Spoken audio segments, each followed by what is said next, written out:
The movie opens with India Stoker walking across an empty road and staring at some white and red flowers in a field on the other side of the road. She is wearing high stilettos and has stopped her car in the middle of the road.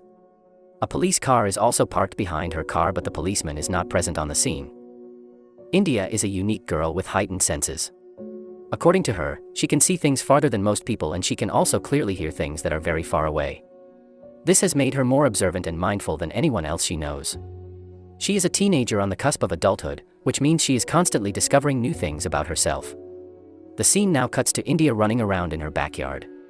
Her family is wealthy and owns a large chunk of land around their house, which basically means that India's backyard is a huge and lush field full of dense foliage.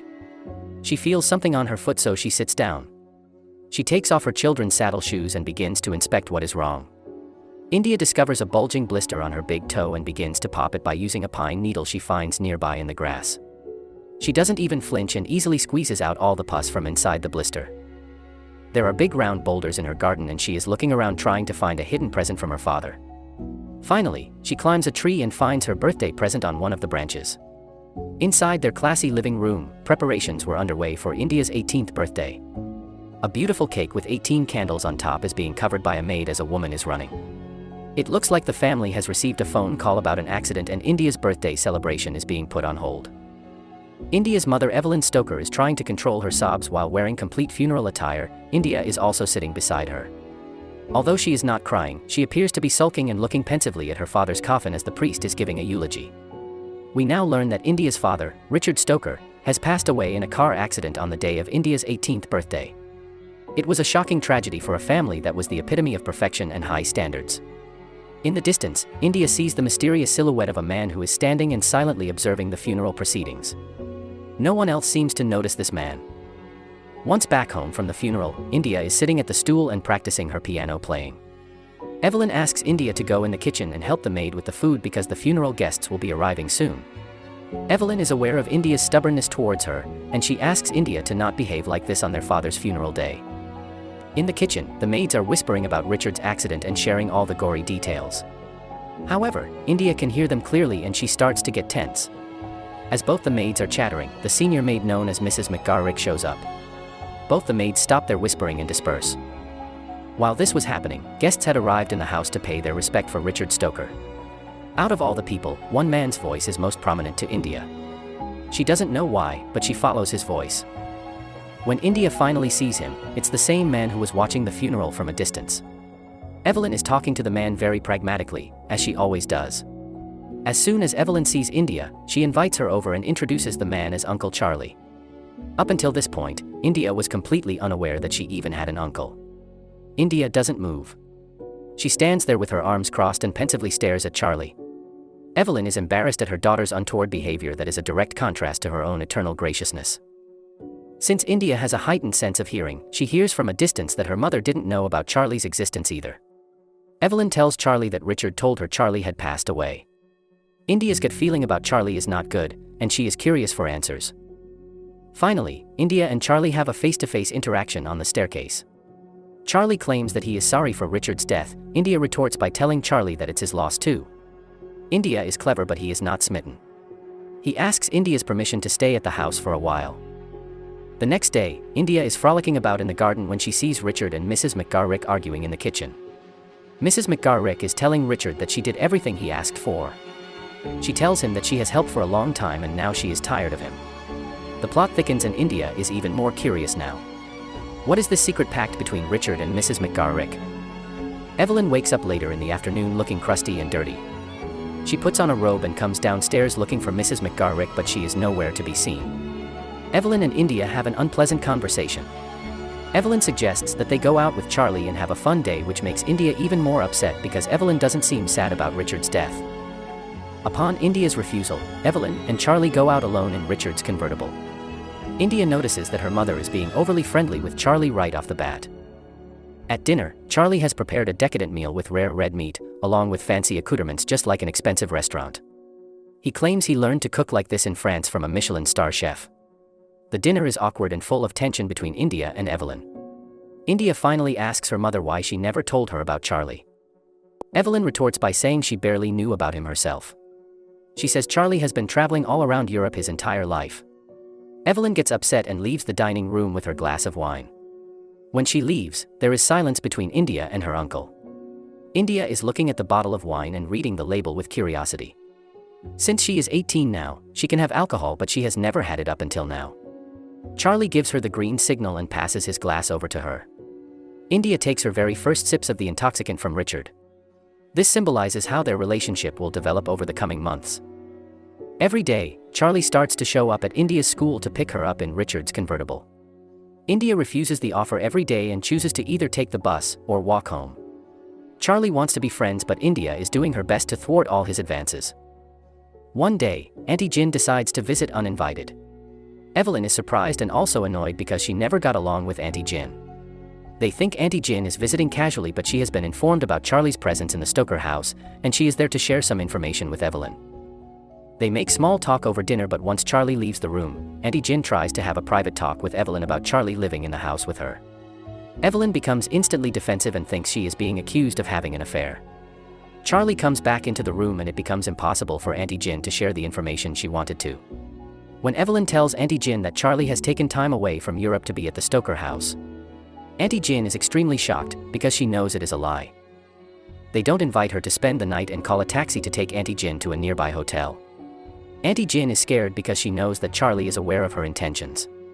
She asks the driver to take her to a different hotel. She gives her number to India secretly and tells her to call. India agrees because she likes Auntie Jin very much. At this new hotel, Auntie Jin is disgusted by the filth and dirt. But she has to be here so Charlie can't find her. She seems to have misplaced her cell phone and needs it with her to receive India's call. She goes to the hotel phone booth and dials her cell phone so she can find where it is. While she is doing this, she gets startled to see Charlie's silhouette in the distance. Charlie feigns concern for her. He says that he had to call the cab company to get her location. He gives Auntie Jin her cell phone. He had it with him all this time to prevent any communication between India and Auntie Jin. Auntie Jin gets scared and starts to whimper as Charlie starts to take his belt off. He goes inside the phone booth and strangles Auntie Jin to death with the belt that he borrowed from Richard's closet.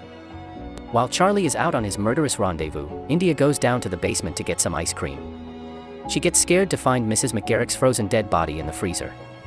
Charlie's motives now become clearer, and India doesn't know what to do. She is not scared, but she also knows she has to keep her mother safe from him. Realizing Charlie's truth has also unleashed something deep inside India. An unusual sense of inner rage and violence is driving her to do things she has never done before.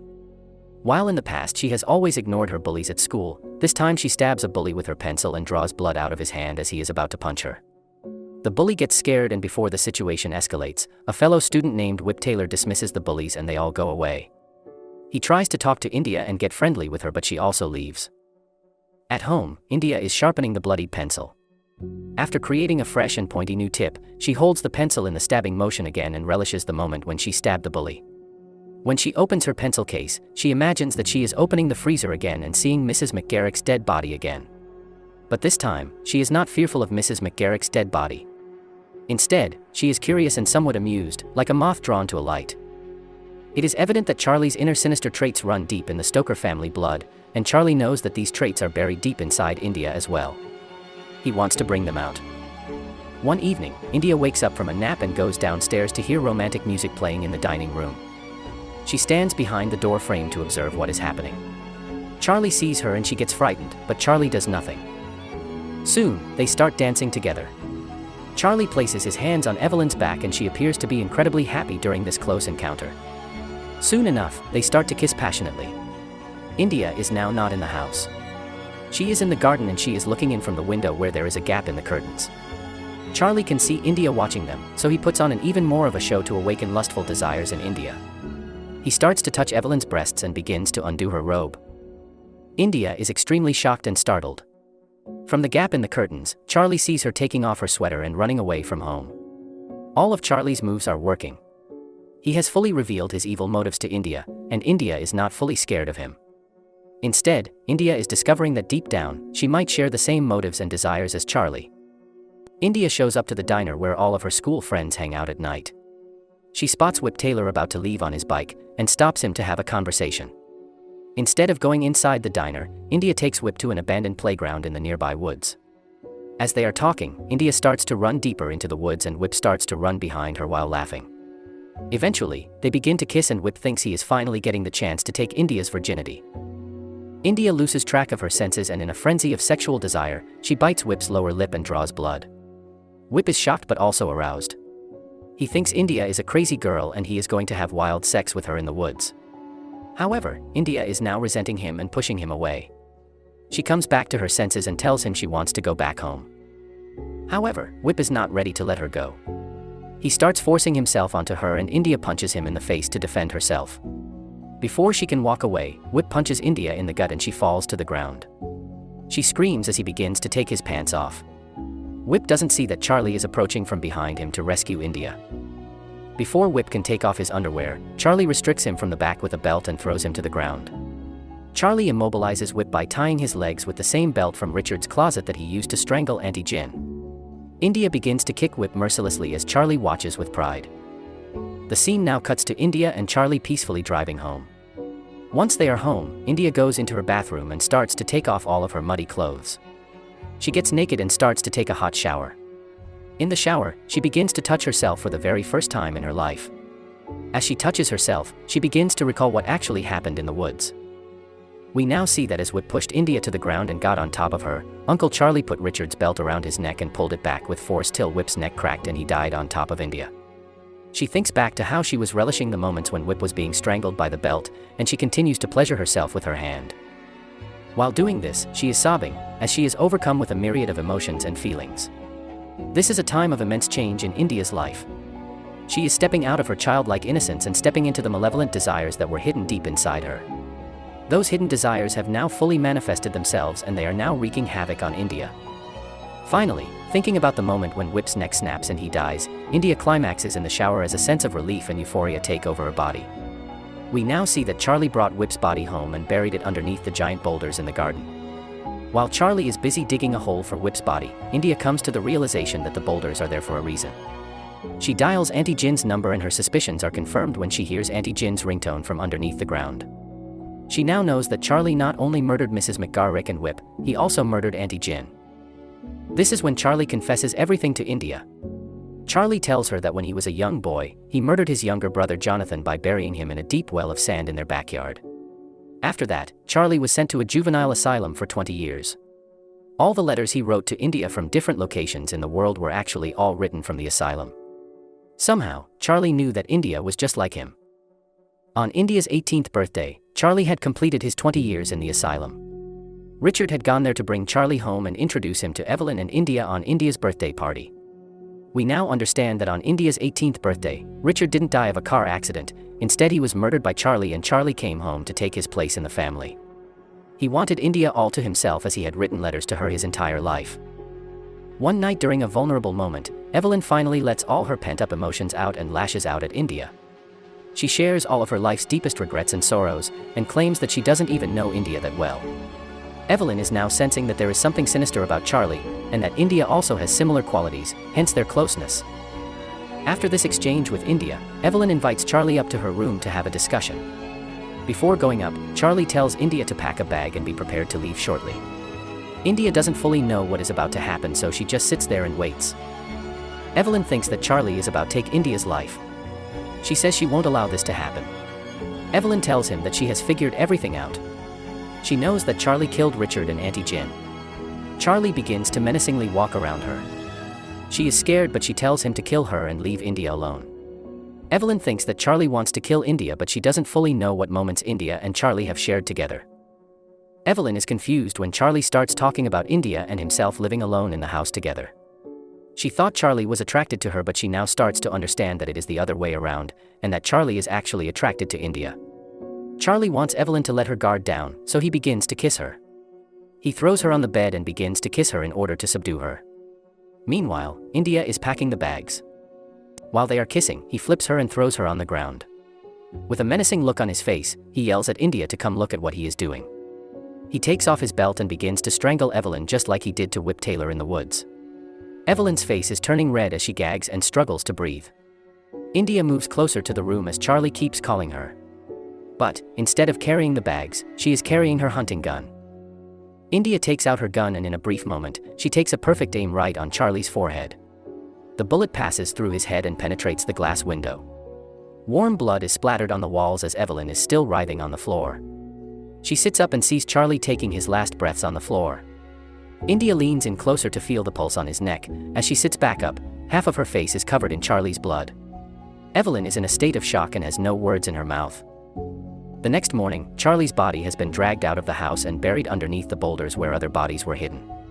While Evelyn is asleep inside, India gets dressed and packs her bags to go live an independent life in New York. She also has some garden shears in the car. As she is driving down the road, she is stopped by the town sheriff for driving fast. This is the scene we saw in the opening of the movie. As the sheriff walks up to India's car to ask questions, India stabs him in the neck with the garden shears. The sheriff crawls into the field across the road. We now see that the white and red flowers shown in the opening of the film are actually just white, and the red color comes from splatters of the sheriff's blood. We also see that India is wearing her father's belt around her skirt. It is the same belt that Charlie used to conduct all those murders. India is now finally a free adult and she is going to New York to live life on her own terms, instead of being a subordinate to Charlie. This is where the movie ends.